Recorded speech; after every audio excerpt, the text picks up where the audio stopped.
I recently sat down with a senior fund manager who was, quite literally, shaking his head in disbelief. He pointed to a screen flashing the latest economic data from the East, a CPI of just 0.6%, and he called it a death spiral. To him, the fact that goods weren't getting more expensive was a clinical symptom of a terminal illness. He spoke about stagnation and Japanification with the grim tone of a doctor delivering a stage 4 diagnosis. In his world, if the cost of living isn't rising, the heart of the economy has stopped beating. But then the conversation took a strange turn. He started complaining about his own life in the city, how his Boeing flight had been delayed 6 hours for technical checks, how his kid's school was falling apart, and how he couldn't find a single reliable contractor to fix a leak in his high-rise office. He was surrounded by inflation, by rising costs, and crumbling services, yet he was terrified of the one place on Earth that had actually figured out how to make things cheaper, faster, and better. It was a jarring contradiction. He was mourning a deflationary crisis elsewhere while living through a civilizational regression at home. He saw the East's ability to drive down the cost of a car or a battery as a pathology, failing to realize that his own healthy economy was just a series of rising rents and financial bubbles, masking the fact that his society had forgotten how to build. What if what we've been told is a looming economic collapse is actually something much more intimidating? What if that 0.6% isn't a sign of weakness, but the sound of a high-performance engine humming so perfectly that it's making the rest of the world look broken? We are currently witnessing a global autopsy of the industrial age, and it turns out the patient we thought was dying is actually the only one who's truly awake. And that deep contradiction, that's really our mission today. We're taking a deep dive into the source material to unpack why this low inflation rate is instantly framed as a crisis by Western economic institutions, when in reality it might just be the physical manifestation of strategic industrial efficiency and, well, sovereign depth. We need to really dissect this efficiency dividend and figure out what it truly signals for the global balance of power and, frankly, the future of industrial civilization. It's a fascinating cognitive trap, isn't it? And it's one that's rooted so deeply in the history of Western economic thought. For, decades now? The Western financial paradigm has been defined, almost pathologically, by the need for perpetual debt-fueled consumption. And that's coupled with the critical need for asset price inflation. Right. So if you're that fund manager, the 2% inflation target isn't just some arbitrary number. It's the grease that keeps the entire machine moving. It makes yesterday's debt easier to pay off with tomorrow's inflated dollars, and it makes your real estate and stock portfolio look better every single quarter. Exactly. Without that rising tide of price inflation, the whole debt structure becomes crushing. Yeah. And the core asset valuations, the very foundation of modern wealth, they feel threatened. So when the West looks at the East's low-price environment, they immediately see a reflection of their own deepest economic fear. And that leads directly to the misdiagnosis. The moment they see 0.6 per CPI, the Western impulse is to just label it a pathology. You hear Japanification, stagnation, but our sources are arguing this label is actually a projection of the West's own, and this is a, quote, terminal civilizational condition. Precisely. The West has high living costs, but not because its economy is healthy.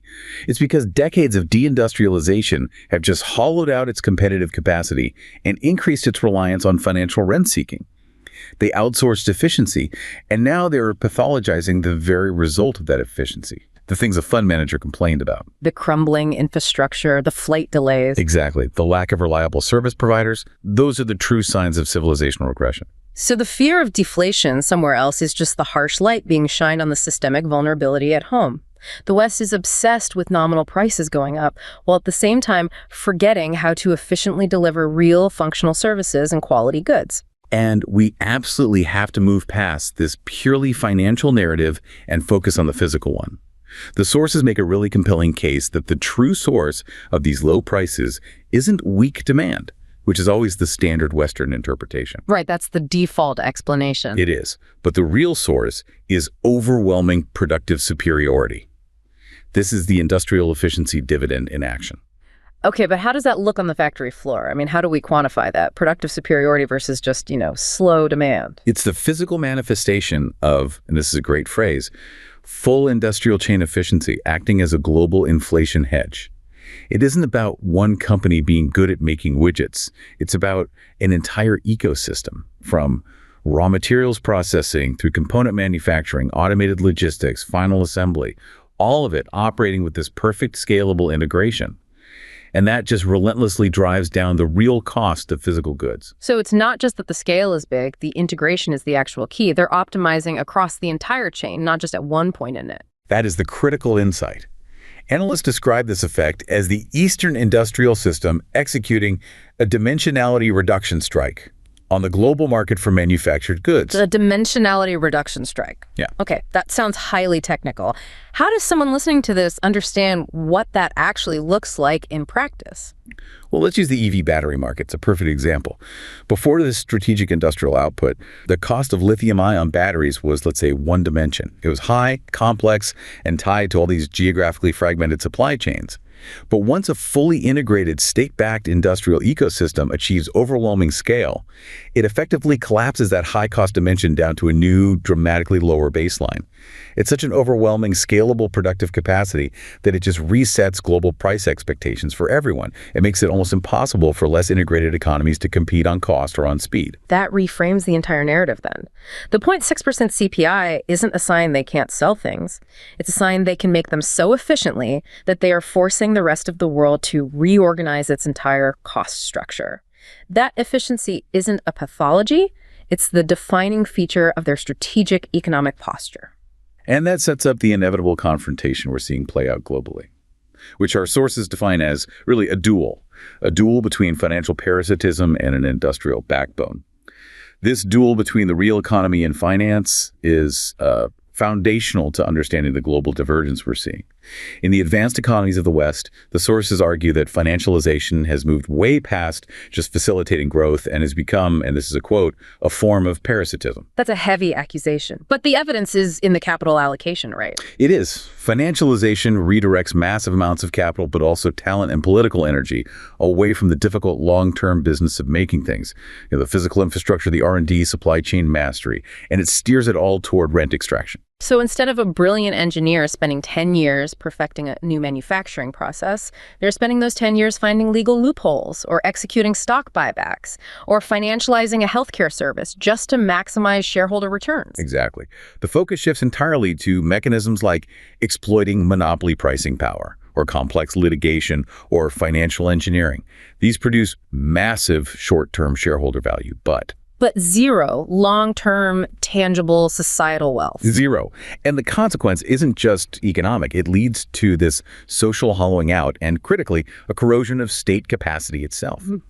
When a government's primary advisors and its political donors are all financial interests focused on short-term returns, the state loses the vision. It loses the institutional muscle to execute those large-scale, long-term industrial projects. The ultimate control shifts from the engineers and producers to the lawyers and the financiers, and we don't need a hypothetical scenario to see the results. I mean, the decline of the once mighty American engineering culture is perfectly captured by the case of Boeing. Boeing is, as the sources call it, a canonical autopsy specimen of this failure. Its collapse from the absolute apex of industrial excellence to its current state is a direct result of that engineering culture being completely suppressed by this hybrid paradigm of the financier and the lawyer. I remember reading that during its glory days, the engineers at Boeing were the heroes. They prioritized safety and meticulousness above everything else. So what was the mechanism of erosion? How did that fall apart? The mechanism was brutally simple. The relentless overriding drive for continuous shareholder returns. This required massive outsourcing, not because the internal workforce couldn't do the job, but because it cut immediate labor costs. And it created a focus on minimizing expense over minimizing defect rates. This just devoured the institutional knowledge, the meticulousness that's required for physical excellence in complex machinery, the very things that guarantee passenger safety. Those were suddenly deemed liabilities on a quarterly earnings report. It's a stunning illustration. The moment the C-suite gets rewarded for buybacks and boosting the short-term stock price, rather than maintaining a zero defect rate in the physical product, the entire ethos of excellence just collapses. And you contrast that tragic trajectory with the operational philosophy that defines industrial sovereignty in the East. This is where we introduce the counter-narrative, focusing on the physical reality that the financial manager chooses to ignore. Let's meet Lao Wei, the engineer in the Yangtze River Delta. Tell us about his world. Lao Wei's world is the complete antithesis of the quarterly earnings call. He works in a factory producing highly specialized, high-precision components. Let's say sophisticated LiDAR components or high-speed sensors, things that are essential for next-generation industrial machinery.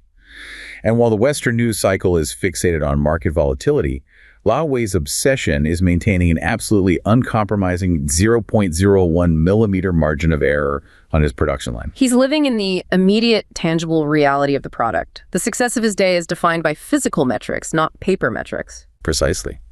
And his factory is a strategic bulwark against financialization. Why?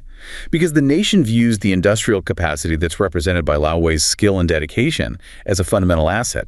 It's a source of resilience and strategic depth. His physical production capacity is maintained, and it's often insulated from short-term financial pressures because it serves the long-term national goal of self-reliance and global industrial dominance.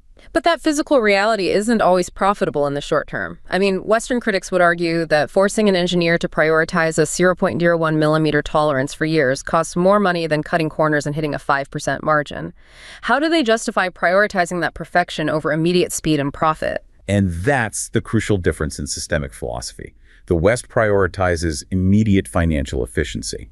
The Eastern model, as we see with Lao Wei's commitment, prioritizes institutional knowledge and quality control. That knowledge, the ability to make the component perfectly, to control the defect rate flawlessly, that is seen as a strategic asset that you cannot outsource or replace with financial engineering. They're willing to absorb short-term costs to build what they call civilizational stamina. That makes the conclusion unavoidable. True resilience isn't found in a soaring stock index, but in the unapologetic capability to actually make and control the defect rates of things. Once you've exported that workshop floor, once the Lao Weis of the world are gone, you cannot innovate in a vacuum. You lose the entire foundation of institutional knowledge. And this brings us, naturally, to the institutional muscle that's required to sustain that kind of long-term vision. State capacity. Industrial vision is, well, it's useless without the institutional muscle to actually execute it. State capacity, to define it simply, is the ability of a government to effectively accomplish its policy goals. And this is inextricably linked to long-term economic development because it establishes law, order, and, most importantly for this discussion, vital infrastructure. When you're analyzing the model employed in the East, especially China, it's really helpful to use the framework developed by the sociologist Michael Mann. He differentiated between two types of state power: despotic power and infrastructural power. That's right. Despotic power is the power over society, the elite class imposing its will. Infrastructural power, on the other hand, is the power through society. It's the capacity to enforce policy across a vast territory using efficient organizational structures, high information processing, and reliable communication systems. And the sources emphasize that the model being employed today is high in both. It can enforce strategic, centralized decisions very quickly because of its despotic power, but those decisions are made feasible and scalable and effective because of its extremely high infrastructural power. The state's organizational capacity and its control over vast transportation and communication systems. And the sources highlight two core components of capacity that are being aggressively built. First, economic capacity, which is the ability to strategically direct and appropriate resources for collective prosperity. And second, infrastructural capacity, which means maintaining and upgrading the physical and digital arteries of the nation, the communication and transportation systems. This massive physical investment is where opportunity truly manifests itself. And that infrastructure investment translates directly into something far more personal and powerful than just statistics. It translates into intergenerational mobility. Let's look at the story of Xiao Chen. Xiao Chen grew up in the incredibly mountainous region of Guizhou in the deep southwest. And historically, this region was synonymous with poverty and just physical isolation. Her path to economic opportunity wasn't blocked by a lack of skill, but by sheer topography and logistics. Shipping anything out took days, which made her local products completely uncompetitive on a global scale. But the reality for her today is defined by these engineering marvels. These massive steel bridges that span chasms and high-speed rail lines that just cut through ancient mountains, shaving hours or even days off travel time. These physical projects are intergenerational mobility in action.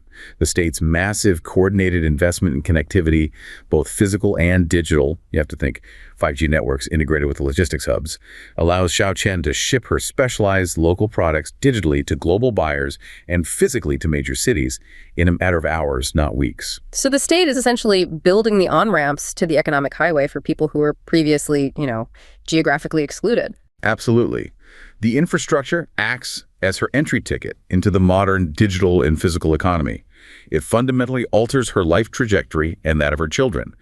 And this provides a really stark contrast with the Western model, where opportunity is so often locked behind a paywall of decaying public services and, critically, personal debt. The ability to access a decent education or start a business often requires a massive loan or a crushing mortgage. So the efficient collective foundation, the high-speed rail, the modern ports, the reliable grid offers what you might call a different kind of freedom.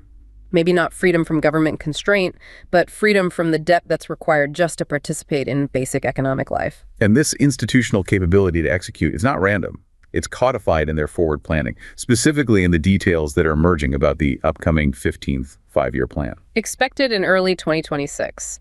This plan is mandatory reading for anyone doing business in the region, right? It's not a suggestion. It's a strategic blueprint that entire industries have to align with.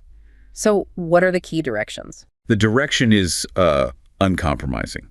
Technological self-reliance, massive investment in high-technology industries, and a strategic push to stimulate high-quality domestic demand to lessen reliance on external trade.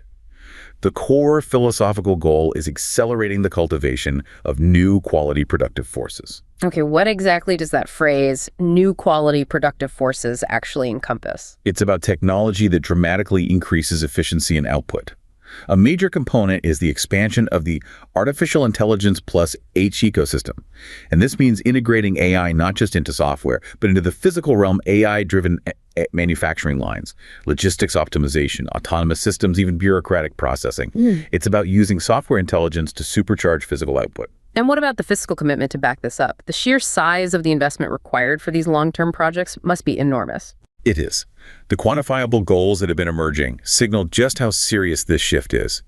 The strategy includes setting a 4% of GDP fiscal deficit and targeting the issuance of about 4.4 trillion RMB. That's roughly 600 billion US dollars in special bonds. And this isn't for general budgetary spending. This capital is specifically earmarked to support high-tech manufacturing, R&D platforms, and critical infrastructure that serves the industrial goal. So we're talking about directed, strategic capital, not just generalized stimulus. What kind of projects is that $600 billion likely funding? You have to think about the areas of strategic vulnerability. It's funding next-generation quantum computing facilities, advanced material science labs, green hydrogen production infrastructure, and critically, the creation of fully integrated semiconductor manufacturing clusters. They're actively directing strategic capital toward specific high-tech areas to ensure their institutional and industrial capacity continues to climb, regardless of any global political headwinds. It's clear they are not aiming for random growth, but for controlled, directed capacity. And none of this, of course, is possible without a massive pool of patient, long-term capital. That patient capital is the hinge upon which this entire long-term industrial strategy turns. We are talking about leveraging the massive pool of domestic savings, over $23 trillion in household savings. And this is where the Western narrative so often gets completely hung up. They frame that high savings rate as a sign of fearful timidity or weak consumer confidence. It's seen as money just sitting idle. But when you view it through a civilizational and geopolitical lens, it's what they call a civilization grade, a risk avoidance strategy. It's strategic redundancy that operates at the national level. Western society is built on consumption and financial assets. This system is built on collective saving and hard production. And that brings us to the Zhang family in Chengdu. They maintain a high savings posture, which is typical. So how does their microeconomic behavior insulate them from global volatility? The Zhangs are insulated from global energy and inflation spikes, largely because of their society's deep industrial efficiency, that very 0.6% CPI we started with. They don't need to spend every penny today because the cost of essentials, manufactured goods, transport, digital services, is constantly being driven down by this hyper-efficient industrial engine. They are choosing long-term civilizational stamina over the short-term consumer hedonism the West encourages through, revolving credit and easy debt. So their high savings rate is really a collective survival mechanism. It creates a strategic depth of capital that can be deployed nationally. Precisely. This $23 trillion pool is the patient, long-term capital that facilitates massive investment in hard technology and energy sovereignty. For instance, funding the education of the Zhang's son in semiconductor engineering, which ensures the nation's future productive capacity. This capital, however, must be channeled, and that requires active state intervention in financial markets. And this is where the state starts actively reallocating this wealth, shifting it away from traditional, sometimes unproductive safe havens like cash and the stagnant property market, and moving it toward real assets and equities that are aligned with national objectives. This is a critical process we call state-led financialization. But you have to understand it's very different from the Western model. It's the deployment of sophisticated financial mechanisms strictly in service of national industrial objectives, rather than just prioritizing immediate capital returns. Capital is the tool, not the master. Let's break down the major institutional shifts then, starting with state-owned enterprises, the SOEs. They used to be these clunky asset managers. Now they've transitioned into proactive, quasi-venture capital entities. How did that transformation happen? Well, the major shift really began around 2013, moving the mandate from merely managing state assets to strategically managing state capital. This gave rise to state-owned capital investment and operation companies, or SCIOCs like Guoxin and Chengtong. And the sources compare the way SCIOCs operate to massive global institutional investors like BlackRock, holding diversified minority equity stakes in publicly listed firms. But the motive is fundamentally different. Oh, completely different. While BlackRock's core logic is fiduciary maximizing shareholder value based on market signals, the SCIOCs are subordinated entirely to industrial policy goals. Their priority is not a 12-month return of 10%. Their priority is achieving strategic control over 51% of the domestic semiconductor manufacturing market in 5 years, or ensuring domestic leadership in AI, regardless of short-term profit fluctuation. This is about strategic dominance, not quarterly dividends. And we see a parallel shift in the banking sector. The old, rigid separation between lending and investment is eroding, allowing banks to become much more active players in directing capital toward high-tech ventures. Absolutely. Mechanisms like the investment and loan linkage, which they've implemented since 2015, allow commercial banks to engage in equity-related activities, explicitly backing high-technology enterprises. They're utilizing green channel loans for venture-backed startups and experimenting with hybrid instruments like convertible bonds. And this is institutionalized even further through the bank wealth management companies, or BWMCs. Walk us through their role. BWMCs were approved starting around 2018, and they granted licensed institutions the power to move past conservative lending and make direct equity investments in high-tech firms. For example, the BOCOCOM Science and Technology Innovation Fund is explicitly oriented toward technological advancement in specific sectors. This is the government leveraging the vast pool of managed bank wealth and steering it directly into the industrial future. And then at the local level, we see the transition away from the notorious local government financing vehicles, LGFVs, which were primarily responsible for funding speculative land-based urban development and incurring all that local debt. They're being replaced by government guidance funds, or GGFs. This shift is crucial for understanding the directed capital strategy. The LGFVs were about real estate and infrastructure, and often led to ghost cities and high debt. The GGFs are all about industry. And the proliferation is immense, over 2,000 active funds managing more than $1.8 trillion, specifically channeling capital into strategically vital sectors. And the poster child for this directed capital has to be the National Integrated Circuit Industry Investment Fund, the NITI. The NITI, often just called the Big Fund, has a targeted size of almost $96 billion. This is the primary mechanism of policy in action, aiming directly at achieving self-reliance in semiconductors. So the structural redesign of finance is complete. Market mechanisms are now viewed and utilized as precise tools for the state's long-term industrial goals, ensuring strategic sectors receive continuous, massive funding. But this hyper-efficient, state-directed production model comes with its own fundamental risk, overcapacity, which drives down prices and creates the very deflationary pressure we started discussing. This is where the policy of anti-involution steps in. Involution is the perfect term here. It describes an excessive, often self-destructive internal competition where companies compete so fiercely on price that corporate margins shrink to near zero. And that leads to staff exhaustion and deflationary pressure. Anti-involution policy directly addresses this. It aims to improve profitability and trigger sustainable domestic consumption growth. The most dramatic action has been in the photovoltaics or solar panel industry. I mean, despite being the uncontested global leader, many of these companies have been barely profitable because of these cutthroat price wars. Correct. The state recognized this as a systemic flaw. Global dominance without domestic profitability is simply not sustainable. So following state requests, an industry association organized by 9 major solar companies known as GQT announced plans to cooperatively buy and shut down more than 1 million tons of capacity in 2026. This is a direct, decisive, state-orchestrated action to curb oversupply, raise polysilicon prices, and stabilize industry profit margins. You simply do not see that level of coordinated top-down industrial correction in Western market economies. And we see the effort in the consumer sector too. Less coordinated, but just as telling.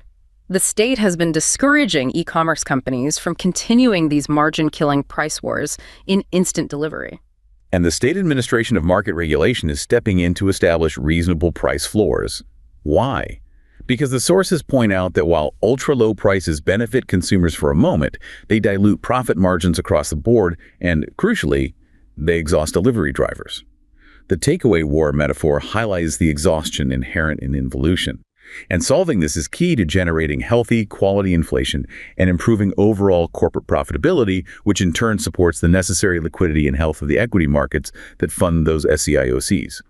All of these internal restructuring efforts, the capital reallocation, the anti-involution policies, the focus on technological self-reliance, they're all unified under this overarching economic architecture known as the dual circulation strategy, or DCS. DCS is complex, but the two words, dual circulation, really simplify it. It's a bifurcation where the domestic circulation, so production, distribution, and demand within the country, becomes the primary self-sustaining engine of growth.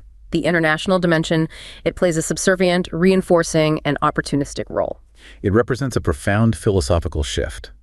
Historically, the strategy relied on grand international circulation, this export-oriented growth that relied on an open global system. Now, DCS explicitly prioritizes the quality of growth over the quantity. This means focusing on metrics like common prosperity, improving quality of life, and achieving aggressive environmental goals, rather than just hitting large, export-driven GDP numbers. Think of it like building a two-engine airplane. Before, the export engine was the primary one. Now, the domestic engine is being built up to be primary powerful enough to fly the plane alone if it has to, while the international engine acts as an extra boost or a backup source of technology and resources. And the investment reorientation reflects this perfectly.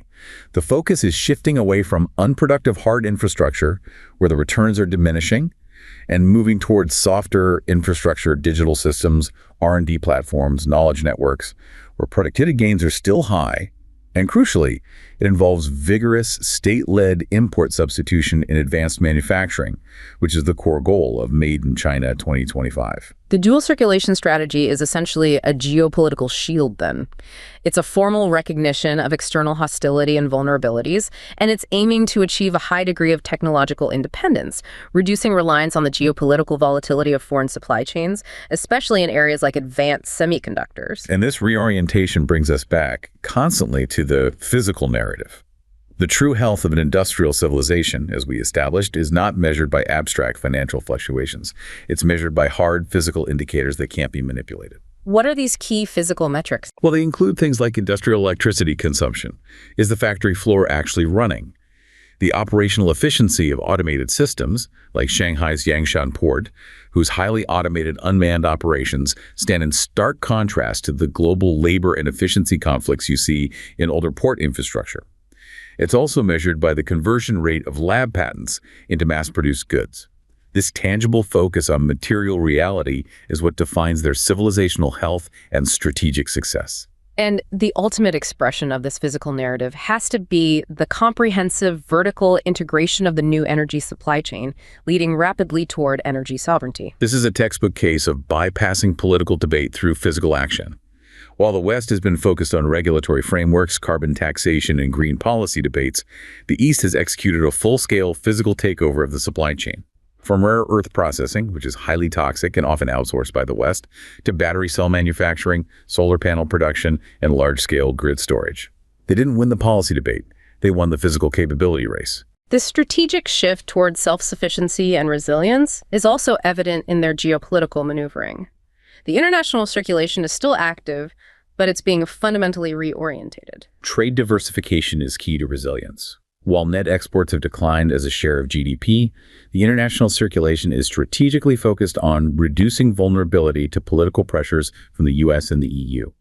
Trade is being prioritized toward Belt and Road Initiative countries, giving the state crucial economic room for maneuvering in the face of sanctions. So the final overarching strategic imperative of all these policies, DCS, capital redirection, industrial focus, is the ability to function in isolation from the unipolar U.S. economic bloc if necessary.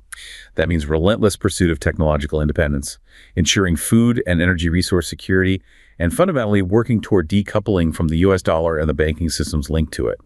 It's a comprehensive blueprint designed not for the next 4 years, but for the next century, prioritizing strategic redundancy and resilience over short-term financial market access. So to bring all these deep threads together, what we started with, that Western fear of low inflation, it's not an economic forecast. It's a symptom of systemic vulnerability. Their entire consumption model, built on fiat credit and consumption confidence, it lacks a robust civilizational firewall. Any cooling is perceived as potentially fatal to the debt structure that supports their asset valuations. Conversely, the model we've unpacked, with its high strategic savings, its state-led capital allocation, and its relentless focus on industrial efficiency, it sees the current low-price environment not as a crisis, but as a direct validation of its assumptions. It's a model built on long-term meritocratic governance and the unglamorous, consistent work of supply chain control maintained across decades.